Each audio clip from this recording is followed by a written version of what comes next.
नमस्कार विद्यार्थियों, आर के क्लासेस कैंचिया के यूट्यूब चैनल पर एक बार फिर आपका स्वागत, अभिनंदन। आज हम अध्ययन करेंगे सामाजिक विज्ञान, हमारे अतीत, कक्षा 7 का पाठ 3। इस वीडियो की पीडीएफ प्राप्त करने के लिए आप हमारे टेलीग्राम चैनल को ज्वाइन कर सकते हैं, जिसकी लिंक डिस्क्रिप्शन बॉक्स में दी गई है। तो आप जल्दी जल्दी वीडियो को शेयर, लाइक कर दीजिए। जिन्होंने अभी तक चैनल को सब्सक्राइब नहीं किया है वो चैनल को सब्सक्राइब जरूर करें। तो शुरू करते हैं। दिल्ली के सुल्तान, अध्याय 3।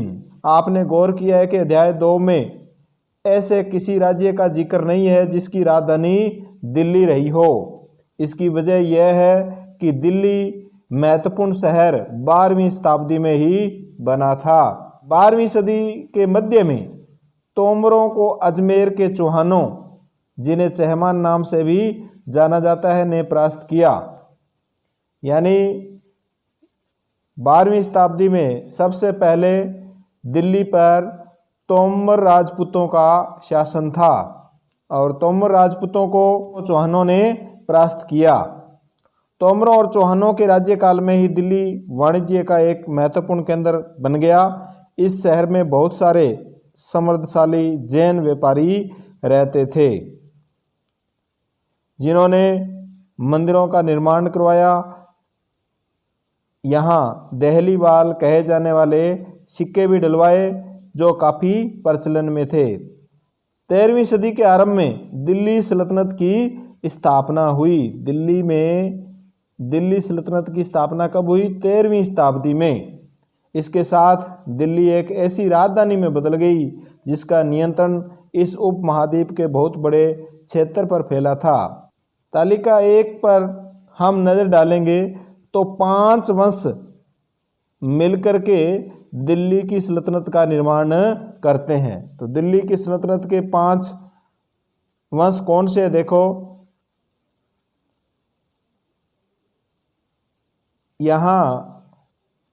यहाँ पर प्रारंभिक तुर्की शासक जो 1206 से 1290 ईस्वी तक शासक रहे, जिनमें कुतुबुद्दीन ऐबक, शमसुद्दीन इल्तुतमिश, रजिया और ग्यासुद्दीन ये प्रमुख शासक थे। इसके बाद में दूसरा जो वंश था वो था खलजी वंश। खलजी वंश या खिलजी वंश 1290 से 1320 ईस्वी तक इन्होंने शासन किया, जिसमें महत्वपूर्ण शासक जलालुद्दीन खलजी और अलाउद्दीन खिलजी।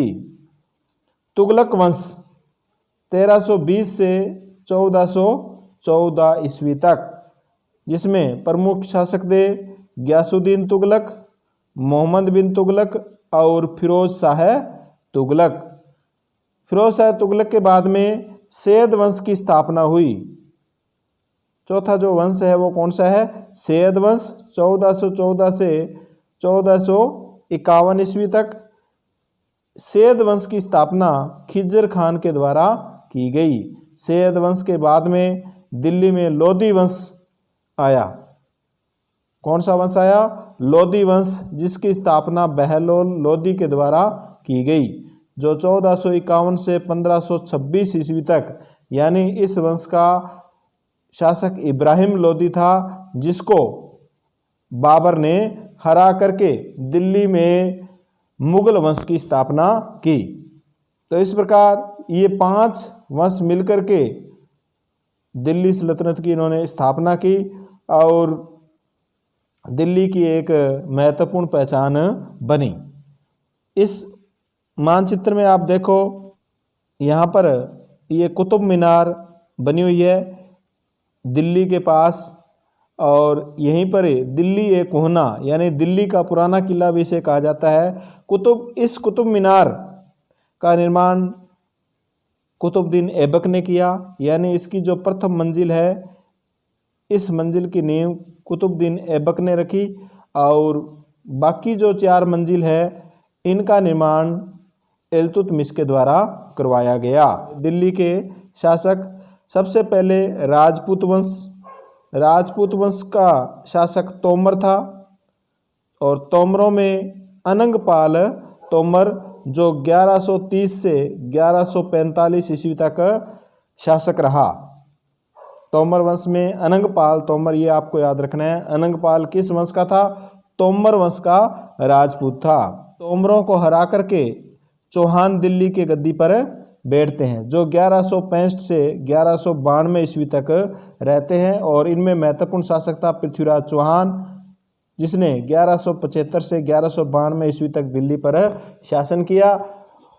उसके बाद में प्रारंभिक तुर्क शासक दिल्ली पर कब्जा कर लेते हैं, जो 1206 से 1290 ईस्वी तक रहते हैं, जिसमें कुतुबुद्दीन ऐबक, जो मोहम्मद गौरी का गुलाम था, कुतुबुद्दीन ऐबक, फिर शमसुद्दीन, इल्तुतमिश, रजिया और गयासुद्दीन बलबन।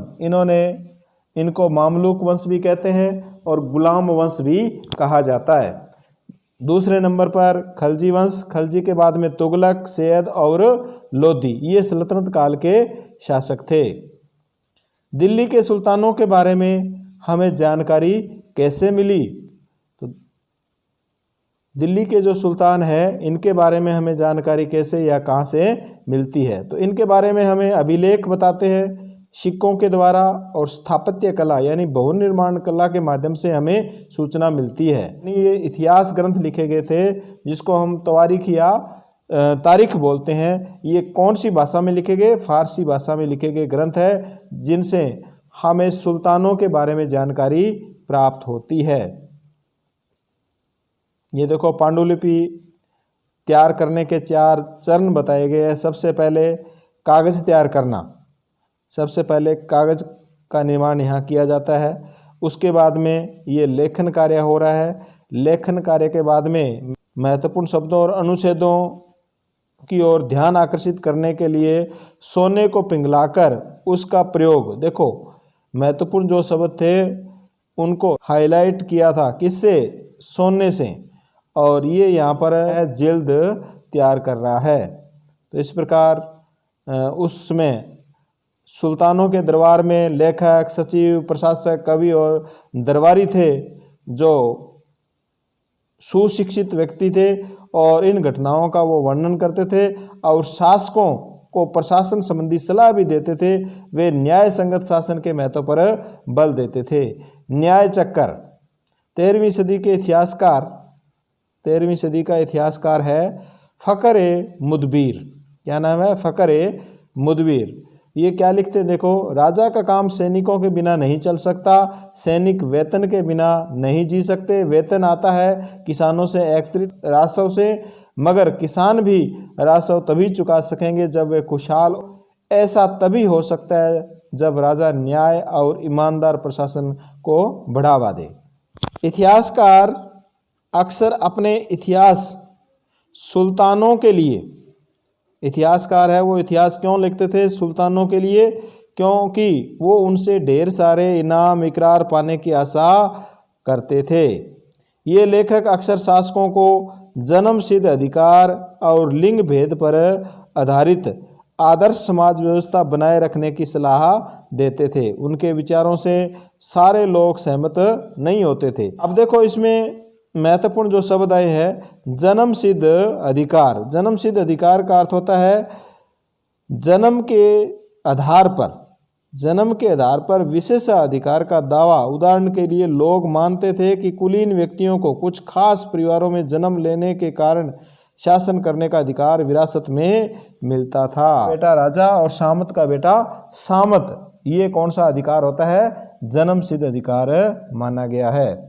इसी प्रकार 1236 में सुल्तान इल्तुतमिश की बेटी रजिया सिंहासन पर बैठी और उस युग का महान इतिहासकार मिन्हाज-ए-सिराज था।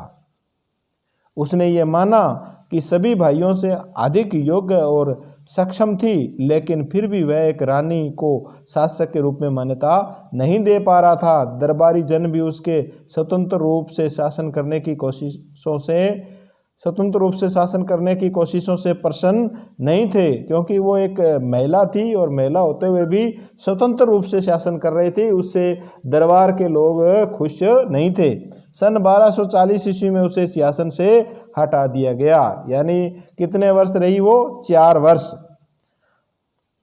तबकात-ए नासिरी, ये पुस्तक किसकी है? मिन्हाज-ए-सिराज की। फिर है लिंग भेद शब्द। लिंग भेद क्या है?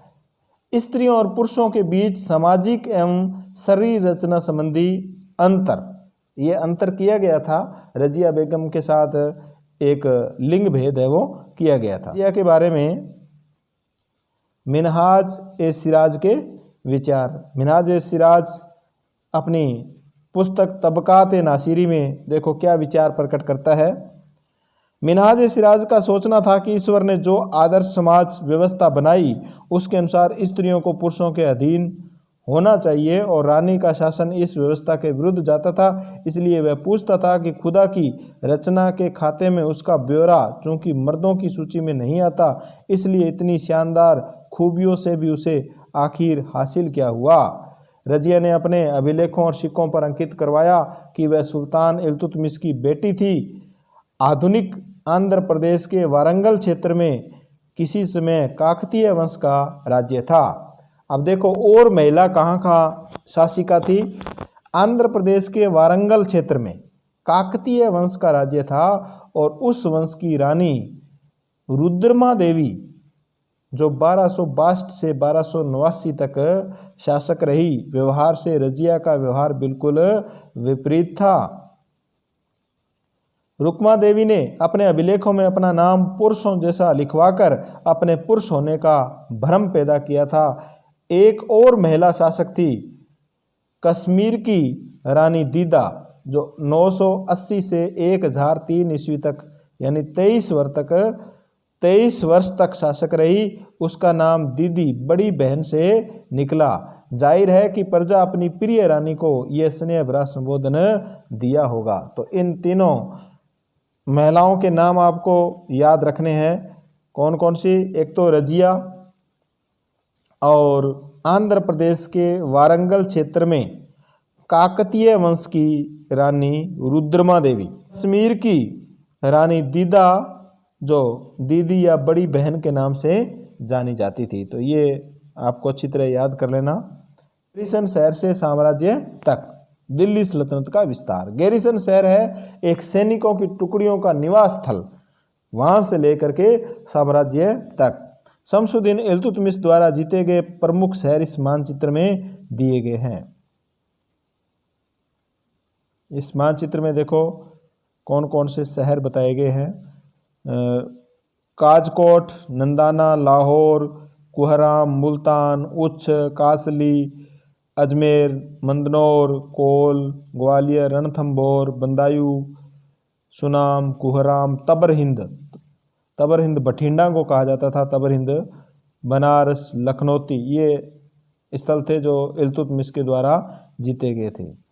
13वीं शताब्दी के आरंभिक वर्षों में दिल्ली के सुल्तानों का शासन गैरिसनों का अर्थ होता है रक्षक सैनिकों की टुकड़ियां के निवास के लिए बने मजबूत किलेबंद शहरों से परे शायद ही कभी फैला हो। शहरों से संबंध लेकिन उनसे दूर भीतरी प्रदेशों पर उनका नियंत्रण न के बराबर था। भीतरी जो प्रदेश थे उन पर इनका नियंत्रण नहीं था। इनका सुल्तानों का भीतरी प्रदेश का मतलब है किसी शहर या बंदरगाह के आसपास के इलाके जो उस शहर के लिए वस्तुओं और सेवाओं की पूर्ति करते हैं, तो उनको भीतरी शहर कहा गया है। दिल्ली से सुदूर बंगाल और सिंध के गैरिसन शहरों का नियंत्रण बहुत ही कठिन था, और दिल्ली से जो दूर क्षेत्र थे बंगाल, सिंध, इन शहरों का नियंत्रण सुल्तानों के लिए बहुत बड़ी समस्या थी। उन पर वो नियंत्रण नहीं कर पा रहे थे। सल्तनत की भीतरी सीमाओं में जो अभियान चले उनका लक्ष्य था गैरिसन शहरों की पृष्ठभूमि में स्थित भीतरी क्षेत्रों की स्थिति को मजबूत करना। इन अभियानों के दौरान गंगा यमुना के दोआब से जंगलों को साफ कर दिया गया। दोआब किसे कहते हैं? दो नदियों के बीच का क्षेत्र क्या कहलाता है? दोआब कहलाता है। तो दोआब का जो क्षेत्र था वहाँ से जंगल वगैरह थे, उनको क्या कर दिया, साफ कर दिया गया और शिकारी संग्राहकों तथा चारावाहों को उनके पर्यावास से खदेड़ दिया गया। वह जमीन किसानों को दे दी गई और कृषि कार्य को प्रोत्साहन दिया गया। व्यापार मार्गों की सुरक्षा और क्षेत्रीय व्यापार की उन्नति की खातिर नए किले, गैरिसन, शहर और शहर बनाए गए। दूसरा जो विस्तार होता है वो तो था आंतरिक सीमा पर या अंदर की सीमा पर। दूसरा विस्तार सल्तनत की बाहरी सीमा पर हुआ। अलाउद्दीन खिलजी के शासनकाल में दक्षिण भारत को लक्ष्य करके सैनिक अभियान शुरू हुए और ये अभियान मोहम्मद तुगलक के समय में अपनी चरम सीमा पर पहुंचे। यानी दक्षिण भारत को जीतने के लिए अलाउद्दीन खिलजी ने अभियान शुरू किया और मोहम्मद बिन तुगलक के समय तक ये चरम सीमा तक पहुंच गया। इन अभियानों में सल्तनत की सेनाओं ने हाथी, घोड़े, गुलाम, मूल्यवान वस्तुएं अपने कब्जे में ले ली। दिल्ली सल्तनत की सेनाओं की शुरुआत अपेक्षाकृत कमजोर थी, मगर 150 वर्ष बाद मोहम्मद तुगलक के राज्यकाल के अंत तक इस उपमहाद्वीप का एक विशाल क्षेत्र इसके युद्ध अभियान के अंतर्गत आ चुका था। इसने शत्रुओं की सेनाओं को परास्त किया और शहरों पर कब्जा किया। इसके सूबेदार और प्रशासक मुकदमों में फैसले सुनाते थे और साथ ही किसानों से कर वसूल करते थे, लेकिन इतने विशाल क्षेत्र पर इनका नियंत्रण किस सीमा तक और कितना प्रभावी था, यानी वो नियंत्रण फिर भी नहीं कर पाए। अलाउद्दीन खिलजी का दक्षिण अभियान। अलाउद्दीन खिलजी का दक्षिण अभियान। अलाउद्दीन खिलजी है वो जलालुद्दीन खिलजी की हत्या करके 1296 में शासक बनते हैं दिल्ली के। 1299 में गुजरात अभियान किया, 1301 में रणथंभौर और 1303 में चित्तौड़ पर आक्रमण किया। इसी प्रकार 1302 और 3 में वारंगल, देवगिरी, इन क्षेत्रों में इन्होंने आक्रमण किया। 1303 में इनका जो आक्रमण वो रतन सिंह यानी चित्तौड़गढ़ पर आक्रमण किया 1303 में, और वहाँ का शासक था रतन सिंह। फिर 1301 में रणथंभौर पर आक्रमण किया। रणथंभौर का शासक हमीर देव चौहान था। कौन शासक था? हमीर देव चौहान। और इसके दो सेनापति थे, भीम सिंह व धर्म सिंह। और इस युद्ध में, इस आक्रमण के समय अलाउद्दीन के जो सेनापति थे वो थे उलुग खां और नुसरत खां। यानी रणथंभौर अभियान में हमीर देव का एक सेनापति भीम सिंह की मृत्यु हो जाती है और अलाउद्दीन का भी एक सेनापति नुसरत खां मर जाता है। तो दोनों की मृत्यु हो जाती है। तो इस प्रकार दोनों को ही अपने सेनापति इस युद्ध में खोने पड़ते हैं। लेकिन रणथंभौर पर अलाउद्दीन खिलजी है वो आक्रमण या अपना कब्जा जमा लेता है। मस्जिद कुव्वत अल इस्लाम मस्जिद दिल्ली के सुल्तानों द्वारा सबसे पहले शहर में बनाई गई। इतिहास में इस शहर को दहली ए कोना या पुराना शहर कहा जाता है। तो ये कहाँ बनाई गई है मस्जिद? ये दिल्ली के अंदर बनी हुई है। मीनार 3 सुल्तानों, ये महत्वपूर्ण देखो, 3 सुल्तानों कुतुबुद्दीन ऐबक, इल्तुतमिश, फिरोज शाह तुगलक के द्वारा बनाई गई। ये जो मीनार बनी हुई है वो 3 सुल्तानों के द्वारा बनाई गई, कुतुबुद्दीन ऐबक, इल्तुतमिश और फिरोज शाह तुगलक। फिर है मस्जिद। मस्जिद अरबी का शब्द है जिसका शाब्दिक अर्थ है ऐसा स्थान जहाँ मुसलमान अल्लाह की आराधना में सजदा क्या है? घुटने और माथा टेक कर करते हैं। जामा मस्जिद, मस्जिद ए जामी वह मस्जिद होती है जहाँ अनेक मुसलमान इकट्ठे होकर साथ साथ नमाज पढ़ते हैं। नमाज की रस्म के लिए सारे नमाजियों में से सबसे अधिक सम्मानीय और विद्वान पुरुष को इमाम यानी नेता के रूप में चुना जाता है। इमाम शुक्रवार को नमाज के दौरान धर्मोपदेश अथवा खुतबा भी देता है। जो इनका मुखिया होता है, नेता होता है, वो क्या कहलाता है? इमाम कहलाता है। और शुक्रवार को नमाज पढ़ने के दौरान वह धर्म उपदेश यानी खुतबा भी देता है। नमाज के दौरान मुसलमान मक्का की तरफ मुंह करके खड़े होते हैं। भारत में मक्का पश्चिम की ओर पड़ता है। मक्का की ओर दिशा को किबला कहा जाता है। मक्का की ओर जो दिशा है उसको क्या कहा जाता है? किबला कहा जाता है। ये बेगमपुरी मस्जिद है। यह मोहम्मद तुगलक के राज्यकाल में दिल्ली में उसकी नई राजधानी जहांपना है। जहांपना का अर्थ है विश्व की शरण स्थली की मुख्य मस्जिद के तौर पर बनाई गई है। तो बेगमपुरी मस्जिद का निर्माण किसके द्वारा कराया गया? मोहम्मद बिन तुगलक के द्वारा। ये है बेगमपुरी मस्जिद। फिर है मोठ की मस्जिद। यह भी महत्वपूर्ण है परीक्षा की दृष्टि से। मोठ की मस्जिद जो सिकंदर लोदी के शासनकाल में उसके एक मंत्री द्वारा बनाई गई। जमाली कमाली की मस्जिद 1520 के दशक में आखिरी दिनों में बनाई गई मस्जिद। ये कौन सी मस्जिद है? जमाली कमाली की मस्जिद जो 1520 के दशक के आखिरी दिनों में बनाई गई थी। खलजी और तुगलक वंश के अंतर्गत प्रशासन, खलजी और तुगलक इन दोनों के अंतर्गत जो प्रशासन है उसे हम एक नज़दीक से एक नज़र से देखते हैं। देखो, दिल्ली सल्तनत जैसे विशाल साम्राज्य के समेकन के लिए विश्वसनीय सूबेदारों और प्रशासकों की जरूरत थी। दिल्ली के आरंभिक सुल्तान विशेषकर इल्तुतमिश सामंतों और जमींदारों के स्थान पर अपने गुलामों को सूबेदार नियुक्त करना अधिक पसंद करते थे। यानी दिल्ली के जो प्रारंभिक शासक थे, प्रारंभिक जो सुल्तान थे, वो अपने जो गुलाम थे उनको सूबेदार नियुक्त करना ज़्यादा पसंद करते थे। इन गुलामों को फारसी में बंदंगा कहा जाता है। इन्हें सैनिक सेवा के लिए खरीदा जाता था। उन्हें राज्य के कुछ बहुत ही महत्वपूर्ण राजनीतिक पदों पर काम करने के लिए बड़ी सावधानी से प्रशिक्षित किया जाता था। वे चूंकि पूरी तरह अपने मालिक पर निर्भर होते थे, इसलिए सुल्तान भी उन पर क्या करता था? विश्वास करता था। बेटों से भी बढ़कर बताया गया है किनको? गुलाम को। गुलाम को बेटों से भी बढ़कर बताया गया है। खलजी व तुगलक शासक बंदगा का इस्तेमाल करते रहे और साथ ही अपने आश्रित निम्न वर्ग के लोगों को भी ऊंचे राजनीतिक पदों पर बिठाते रहे। ऐसे लोगों को सेनापति व सूबेदार जैसे महत्वपूर्ण पद भी दिए जाते थे। लेकिन इससे राजनीतिक अस्थिरता भी पैदा होने लगी। गुलाम और देखो किस प्रकार की राजनीतिक अस्थिरता पैदा होती है। गुलाम और आश्रित। आश्रित कौन होता है?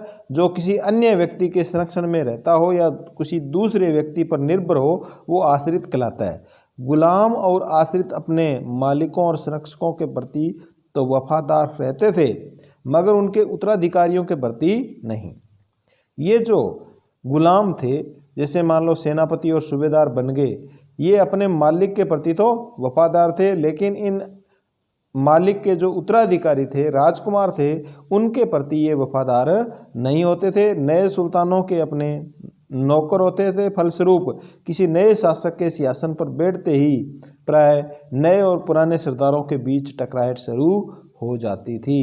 यानी नया शासक बन गया तो वो अपने नए गुलामों को अपने नए नौकर रखेगा, तो पुराने और नए गुलामों में या सरदारों के बीच टकराहट की शुरुआत हो जाती थी। सुल्तानों द्वारा निचले तबके के लोगों को संरक्षण दिए जाने के कारण उच्च वर्ग के कई लोगों को गहरा धक्का भी लगता था और फारसी तवारीख के लेखकों ने निचले खानदान के लोगों को ऊंचे पदों पर बिठाने के लिए दिल्ली के सुल्तानों की आलोचना भी की है। सुल्तान मोहम्मद तुगलक ने अजीज खुमार नामक व्यक्ति को कलाल, कलाल का अर्थ होता है शराब बनाने और बेचने वाला, ये आपको उदयपुर की तरफ मिलेंगे। कलाल जाति के लोग वहाँ रहते हैं और उनका कार्य है शराब बनाना और बेचना। फिरोज हज्जाम नामक नाई, मनका तबाख नामक बावर्ची और लड्डा तथा पीरा नामक मालियों को ऊंचे प्रशासनिक पदों पर बिठाया था। किसने?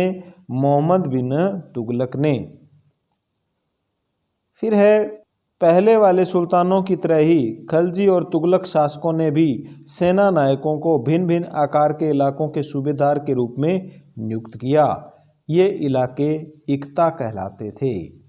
यानी इक्ता किसे कहते थे? ये प्रतियोगी परीक्षा में पूछा गया है। इक्ता क्या है? तो इलाकों या क्षेत्र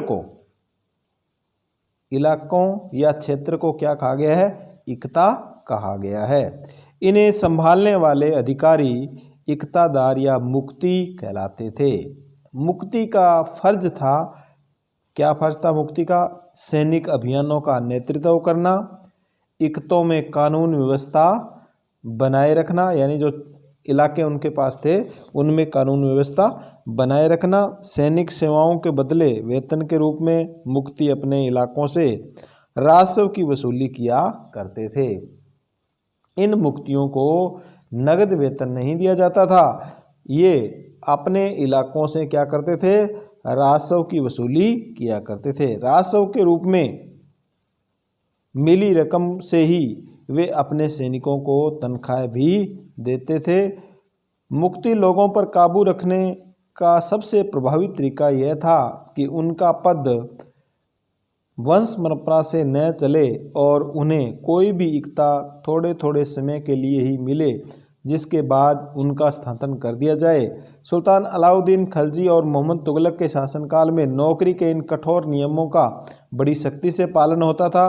मुक्ति लोगों द्वारा एकत्रित किए गए राजस्व की रकम का हिसाब लेने के लिए राज्य लेखा अधिकारी नियुक्त किए जाते थे। यानी इन मुक्ति के ऊपर भी या इन मुक्तियों से हिसाब लेने के लिए लेखा अधिकारी नियुक्त किए जाते थे। साथ में यह भी ध्यान रखा जाता था कि कोई मुक्ति राज्य द्वारा निर्धारित कर ही वसूले, इससे ज़्यादा न वसूले तथा तय समय के अनुसार ही सैनिक रखे। क्योंकि पहले जो सामंत वर्ग होते थे वो अगर राजा ने 10% टैक्स लगाया है तो वो 15% टैक्स जनता से या किसानों से वसूल करते थे और 5% अपने पास रख लेते थे। इसी कारण किसान उस समय गरीब होता गया और सामंत वर्ग है वो ज़्यादा धनवान होता गया।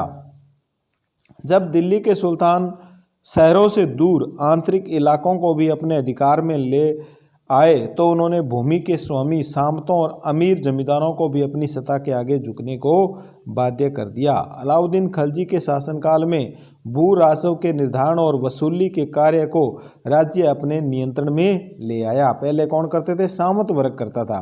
स्थानीय सामंतों से कर लगाने का अधिकार क्या कर लिया?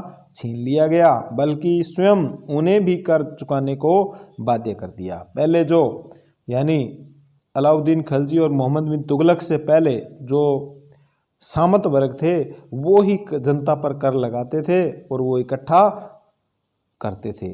लेकिन अलाउद्दीन खलजी के समय या अलाउद्दीन खिलजी के समय उन पर भी क्या लगा दिया गया? कर लगा दिया गया। सुल्तान के प्रशासकों ने जमीन की पैमाइश की। सुल्तान के जो प्रशासक थे उन्होंने ज़मीन की पैमाइश की और इसका हिसाब बड़ी सावधानी से रखा। पैमाइश का मतलब नाप तोल किया, हिसाब किताब रखा। कुछ पुराने सामंत और जमींदार राजस्व निर्धारण और वसूली अधिकारी के रूप में सल्तनत की नौकरी करने लगे। उस समय 3 तरह के कर लगते थे, यह याद रखना है। कितने प्रकार के कर थे? 3 तरह के। कृषि पर, जिसे खराज कहा जाता था, जो किसान की उपज का लगभग कितना प्रतिशत था? 50% है ये। दूसरा मवेशियों पर और घरों पर कर। तो इस प्रकार 3 तरह के कर लगते थे। सरदार और उनकी किलेबंदी। अफ्रीकी देश मोरक्को से 14वीं सदी में भारत आए इब्न बतूता ने से 14वीं सदी में कौन आया था? इब्न बतूता आया था, जिसने रैला नाम की एक पुस्तक लिखी थी और उस पुस्तक में सती प्रथा का बहुत ही विस्तार से वर्णन किया था।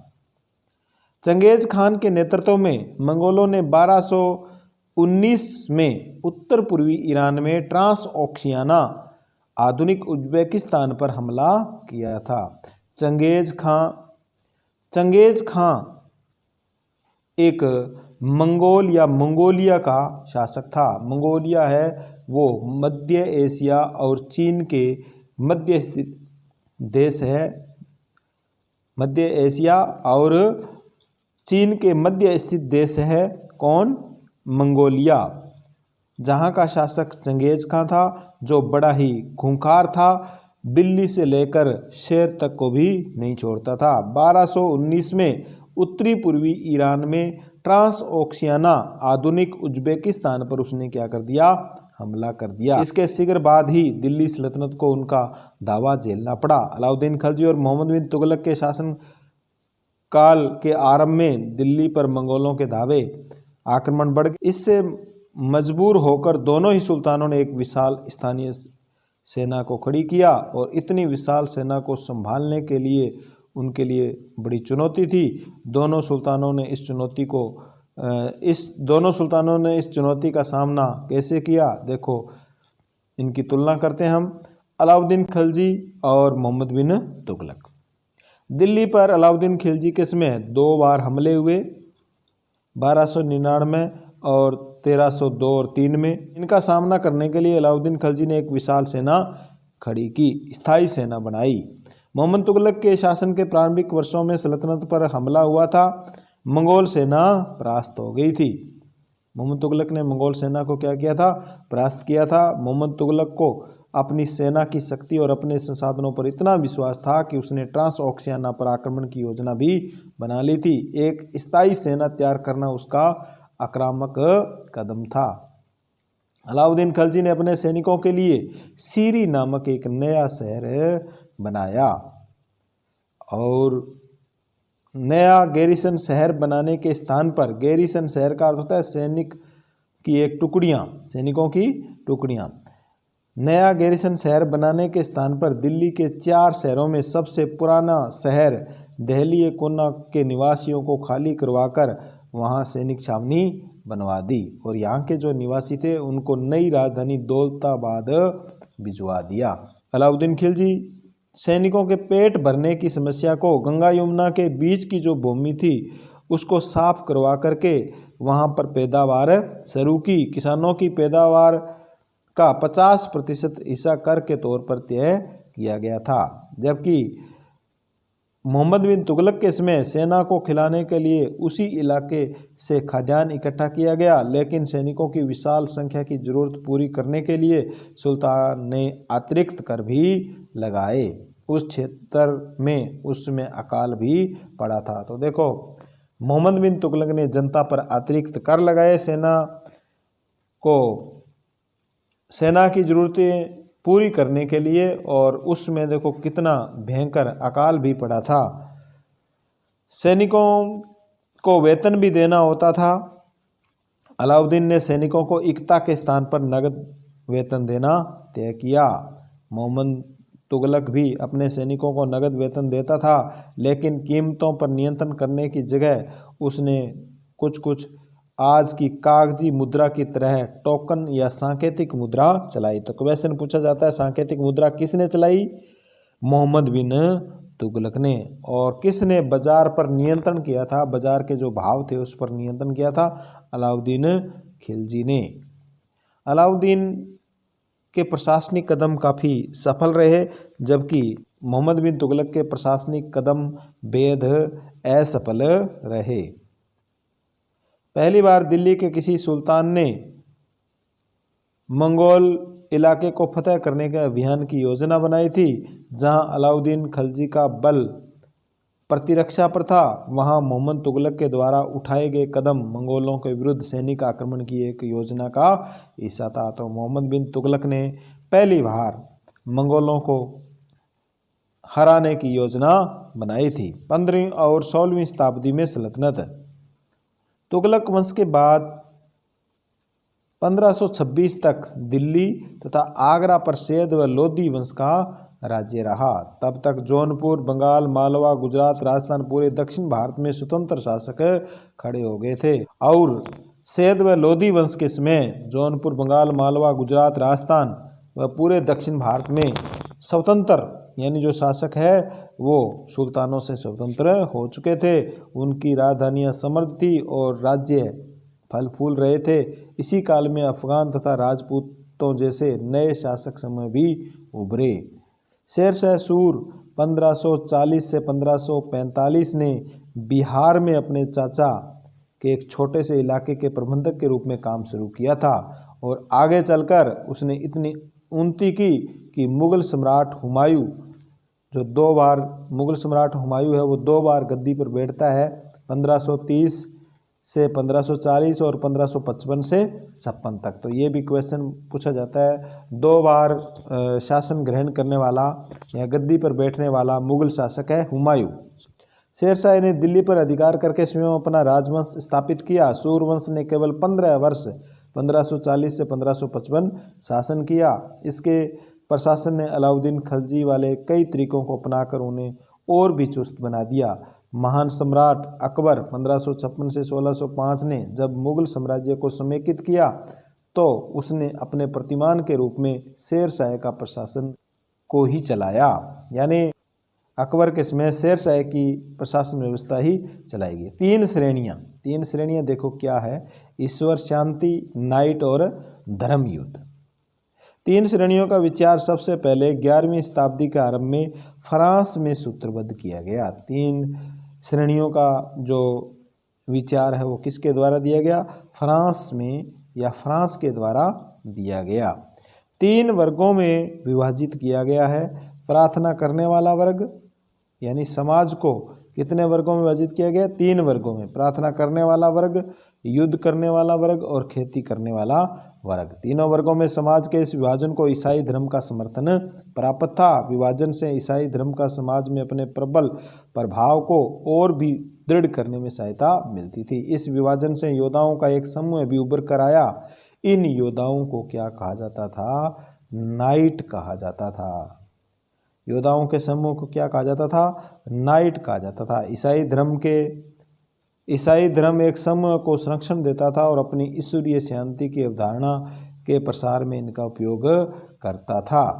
ईसाइयों और मुसलमानों में आपस में यरूशलेम को लेकर, यरूशलेम दोनों के लिए एक पवित्र शहर था, इनको लेकर के, यरूशलेम को लेकर के इनमें युद्ध होता है और यह युद्ध क्या कहलाता है? क्रूसेड या धर्म युद्ध कहलाता है। अभ्यास क्वेश्चन, दिल्ली में पहल किसने राजधानी स्थापित की? तोमर राजपूत चौहान राजाओं ने पहल दिल्ली में राजधानी स्थापित की।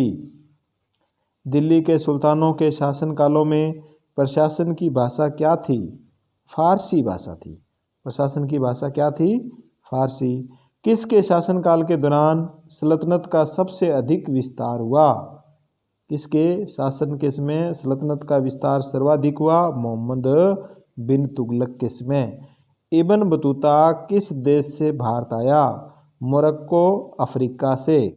न्याय चक्र के अनुसार सेनापतियों के लिए किसानों के हितों का ध्यान रखना क्यों जरूरी था? न्याय चक्र के अनुसार सेनापतियों के लिए किसानों के हितों का ध्यान रखना इसलिए जरूरी था क्योंकि किसानों से एकत्रित किए गए राजस्व से ही सैनिकों का वेतन मिलता था, मगर किसान भी राजस्व तभी चुका सकते थे जब वे खुशहाल और प्रसन्न हो। ऐसा तभी हो सकता है जब राजा न्याय व ईमानदार प्रशासन को बढ़ावा दे। सल्तनत की भीतरी और बाहरी सीमा से आप क्या समझते हैं?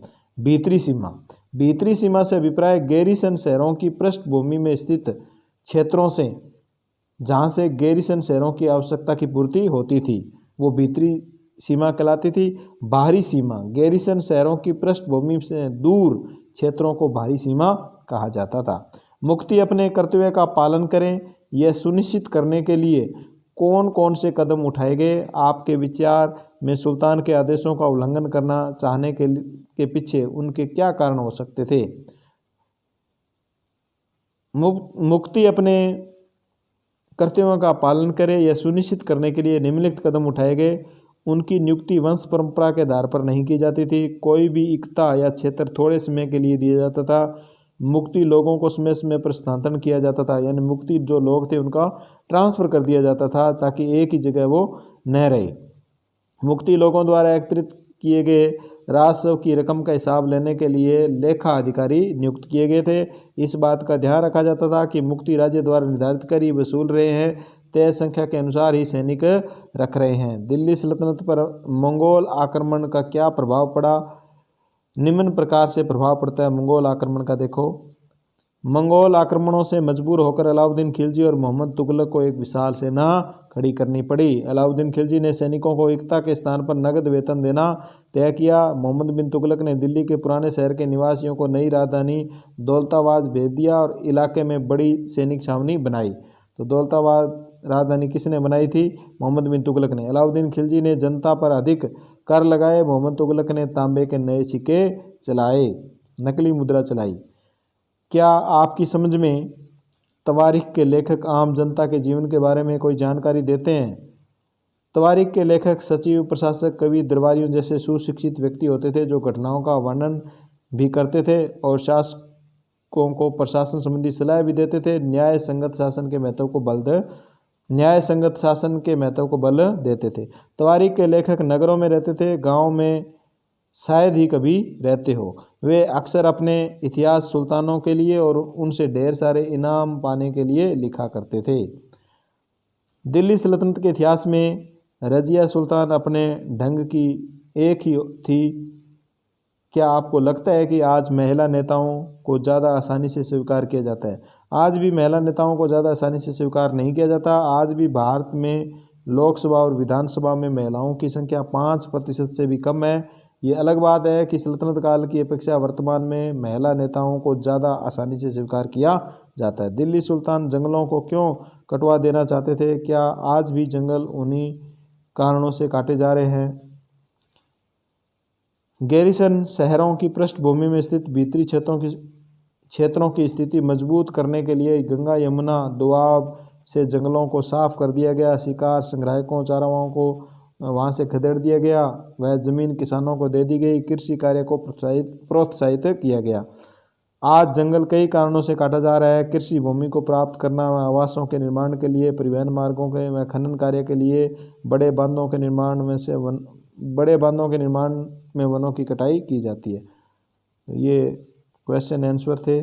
प्रसिद्ध इमारतें जिनके निर्माणकर्ता आपको याद रखना है: कुतुब मीनार कुतुबुद्दीन ऐबक, हौज खास दिल्ली में अलाउद्दीन खिलजी द्वारा, तुगलकाबाद का किला दिल्ली में गयासुद्दीन तुगलक द्वारा, फिरोज शाह कोटला दिल्ली फिरोज शाह तुगलक, खिड़की मस्जिद दिल्ली मोहम्मद तुगलक। खिड़की मस्जिद वेरी इंपॉर्टेंट है, किसने बनाई? मोहम्मद तुगलक ने 1326 में। वीडियो को ज़्यादा से ज़्यादा शेयर जरूर करें। धन्यवाद।